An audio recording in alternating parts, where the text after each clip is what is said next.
This video is going to cover guitar recording into your computer using an audio interface. Check it out! What's up? My name is Matthew. On this channel, I'll do setup videos, tutorials, and overviews to help you create and record music. If you're new to the channel, consider subscribing. So in a previous video, I was asked how I record my guitar into the computer. So I want to show you exactly how I record my guitar directly into the computer. I want to show you all the tools that I use to do this, and anytime during the video you can check out the description and you can see the list of tools that I'm actually using to record my guitar directly into the computer. So in order to do this, you're going to need an electric guitar, you're going to need a guitar cable, you're going to need an audio interface, you're going to need a cable to connect your audio interface to your computer, and you're going to need a way to monitor yourself. I'm going to use my headphones, and you're going to need a computer with software to record your guitar into. So you probably already know what a guitar is, and you probably already know what a guitar cable is, but you might not know what an audio interface is. An audio interface is a device that enables you to plug your guitar directly into it, and it takes your guitar signal and turns that guitar signal into a digital signal, and then that signal is able to be recorded into your computer using software. In addition to that, your audio interface is going to be able to take that signal that you recorded, and it's going to enable you to hear it as well. So for this video, I'm going to use my Fender Stratocaster, which is sitting behind me here. I'm going to use my Hosa guitar cable. It's an instrument cable. And then I'm going to use my headphones. I'm going to use my Focusrite 2i2, and it has a USB cable going right into my computer. So generally for a Windows computer, your audio interface is going to need ASIO drivers.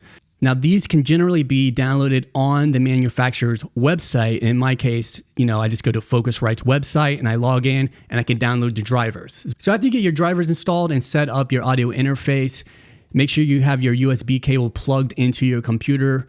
In my case, I have cables coming out of the line outputs on the back of my Focusrite Scarlett because these are going into my audio recorder. So this way you can hear what I'm actually playing and everything like that.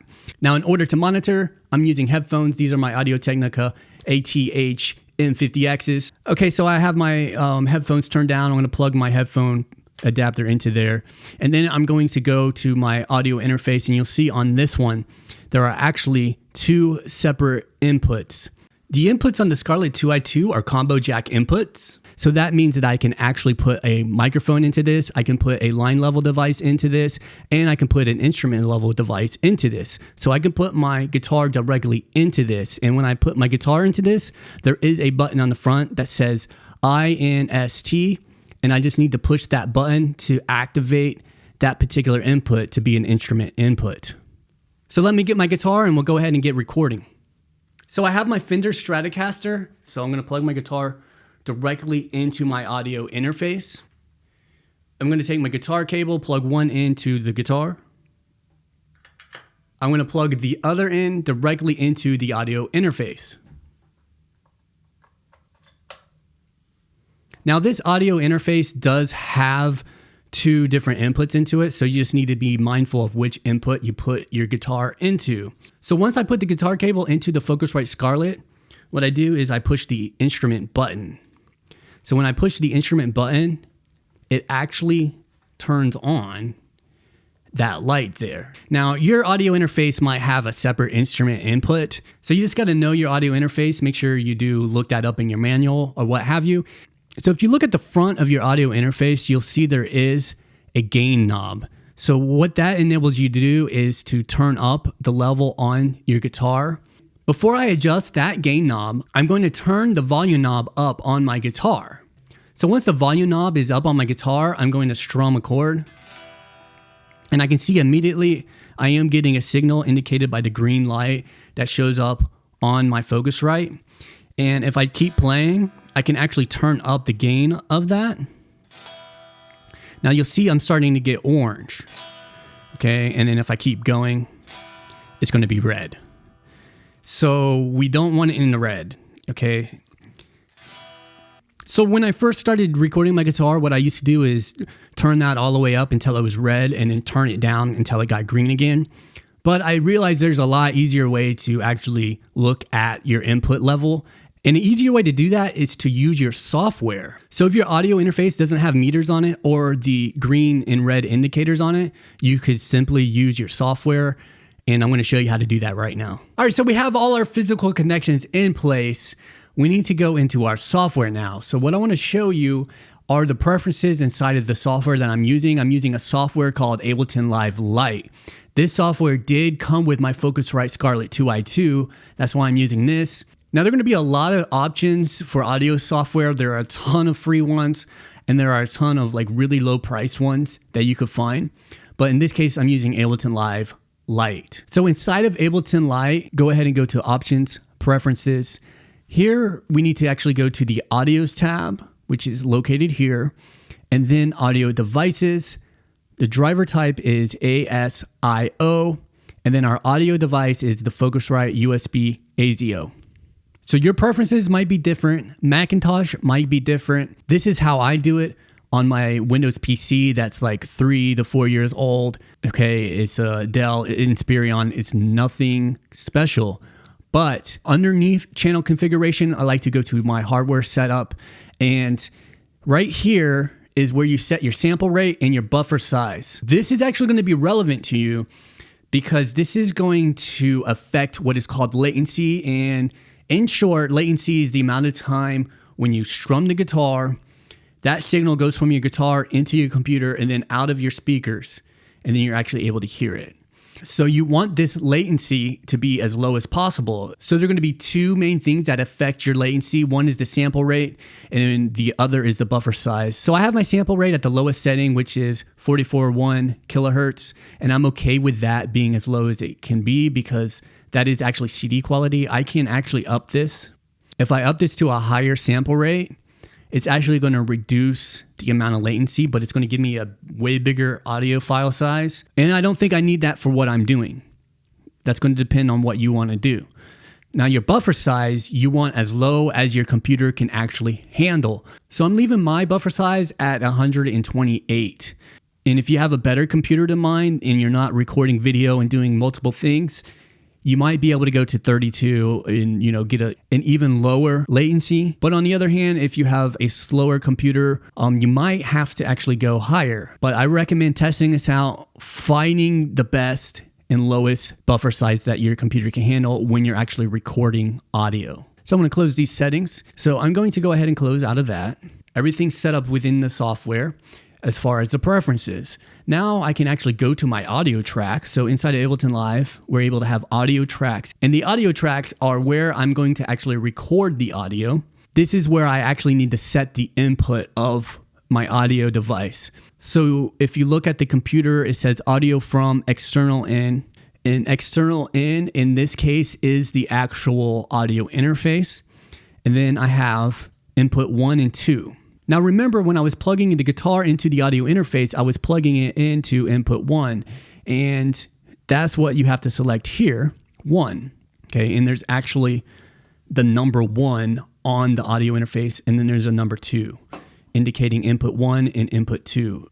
Now underneath that, you have monitor. So if you have your monitor off and you don't have direct monitoring on your audio interface, you're not going to be able to hear what you're actually playing. If you have monitor on your audio interface, which on this interface it has direct monitor, I'm going to be able to hear the guitar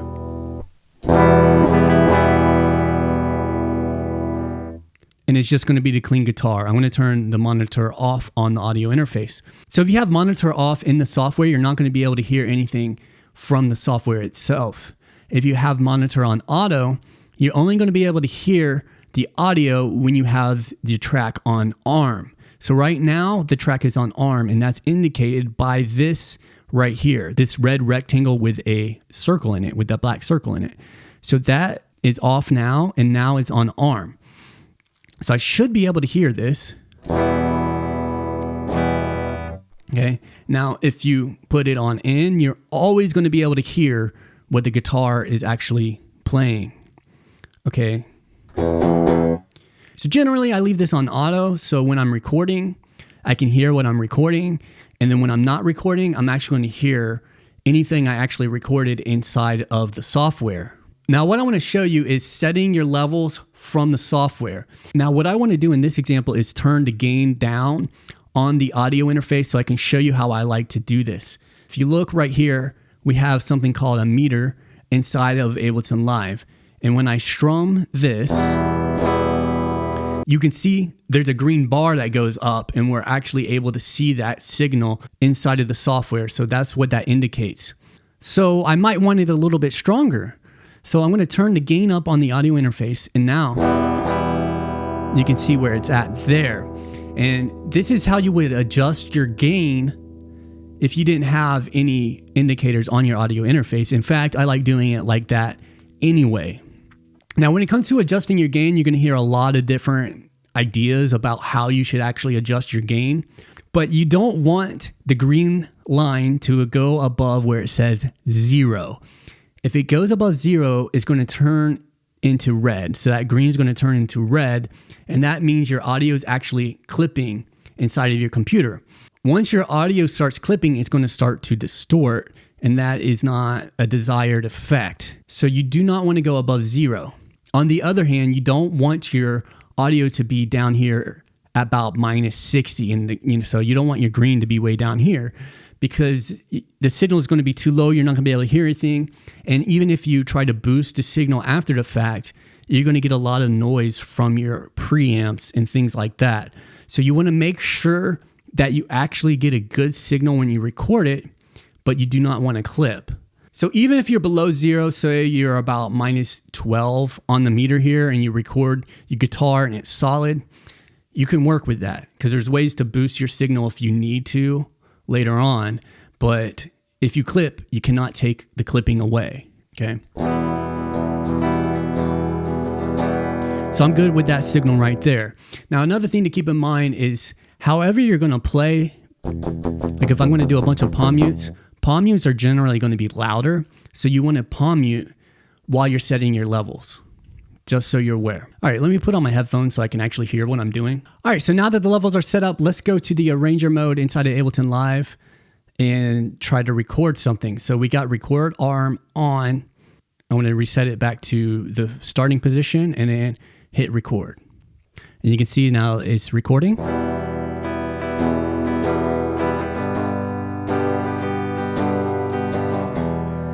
All right, so if I hit spacebar on my keyboard here, it's actually going to stop the recording, and we can listen back to it.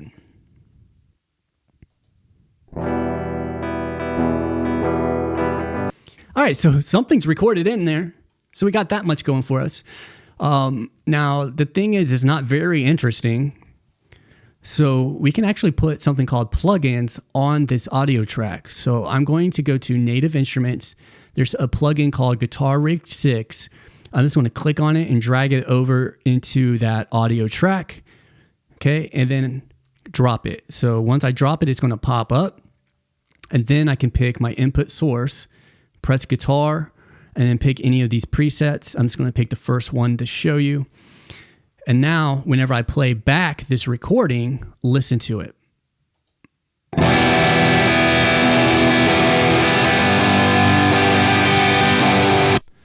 All right, so it sounds a little bit more interesting at least.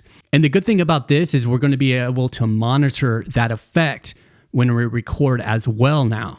And also another good thing about this is there is a tuner inside of Guitar Rig 6. So this is the free version of Guitar Rig 6. And anybody can download this. You just got to register and you could download it. But you can see I can actually tune in here. Once I'm done, I can click that tuning fork and it gets rid of the tuner. So if you listen, I'm going to go ahead and play something.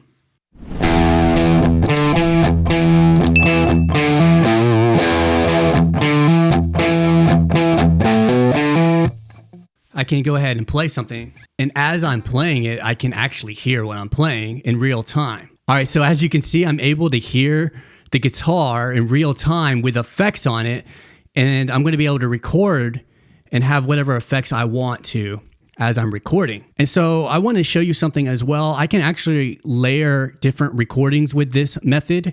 So I can use that same audio input with the same guitar and then record multiple tracks within the software.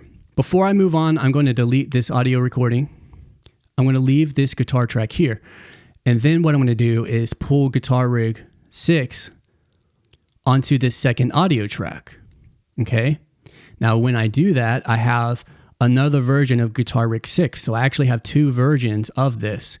And then I can pick my input source and my guitar effect, right there. And then what I got to do is make sure that I put this on input 1. And another thing to do is put the monitor on auto. Okay, and then there's one more thing I want to do, because we can actually pull in other tracks as well and kind of have something to play to. So I logged into my Focusrite account and I downloaded some loops that they gave me for free. These are just some free drum loops that they had in there. It's just a rock beat, and it's at 120 BPM, which is the tempo or how fast the actual beat is. But I'm just going to click on it and then drag and drop it onto this empty spot down here. And that's going to create a new audio track. Okay, and once I do that, I can open that up. And then I can use Ableton Live to loop this multiple times. Okay, so I just kind of hovered over the edge of it with my mouse and I'm able to pull that open. And I can loop it as many times as I want to. Now I just looped it 8 times, okay? And then you can see right here is the BPM for this project, which is at 120. So now whenever I play the project, I'm going to be able to hear this drum kit. All right, so let's listen to it. All right, so now I'm actually able to play to that. So before I actually play to that, I'm going to select this region here and then loop it. So I can play to it like over and over again if I want to. Okay. And then I can practice and see if I can come up with something.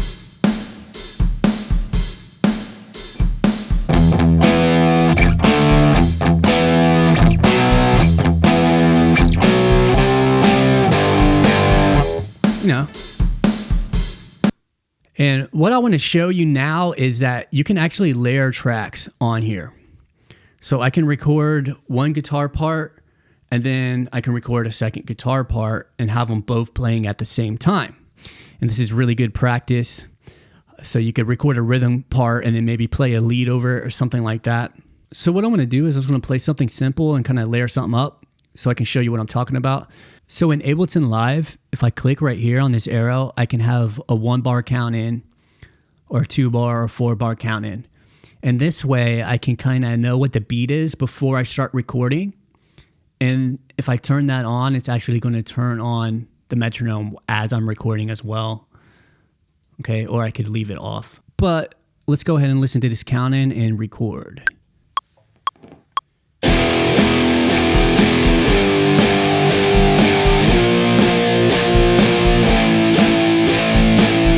Okay, so I recorded that little bit in there. And now what I can do is I can go to that second track that I made and then pick a different tone, like cheesy 80 metals lead, whatever this is, and record onto that track as well. Okay, so now that I selected that second track, I'm going to record arm on that second track. I already have input 1 selected. So now I'm going to be able to record a second guitar part on that second track. So let's go ahead and do that.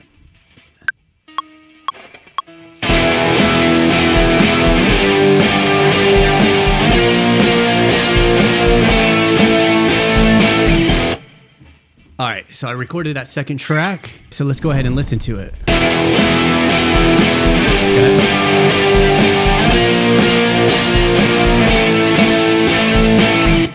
And once you record it, you can go over here to your mixer and you can kind of adjust your levels here. And I can actually take the arm record off of that so I don't hear my guitar still. But if you look, I can actually adjust the levels here.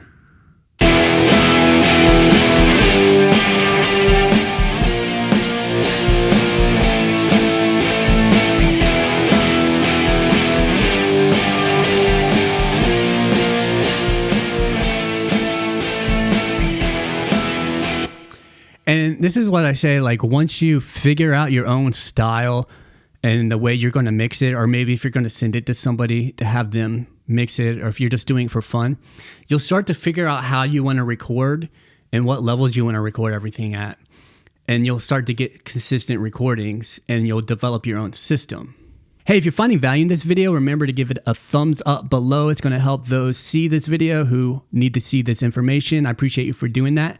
Let's get back into it. So I kind of want to explain something to you if you want to get a heavy crunch and you recorded your guitar a little low. Guitar Rig and most guitar software plugins are going to have an input area that's right here.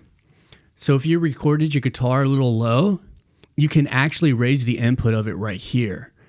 And when you raise the input of it, it's going to give your amp more saturation if you're going for a heavier tone. So let me show you what I mean. It's going to give you this quick example. I want to record something really fast just to let you hear. So I'm going to go ahead and record into this audio channel.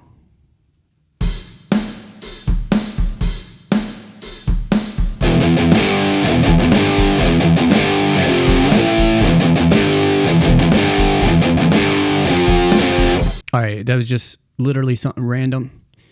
But what I want to show you is very straightforward. So I want to play this and loop it. I want to lower the input level and listen to the saturation of that distortion. Like, listen to how distorted it sounds. All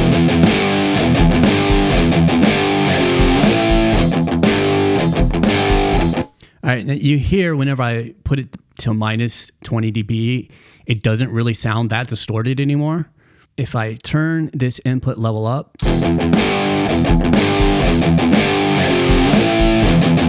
so even if you record your guitar a little low, you can always adjust your input gain and get it a little bit more distorted. And there's other ways to increase your actual audio signal as well.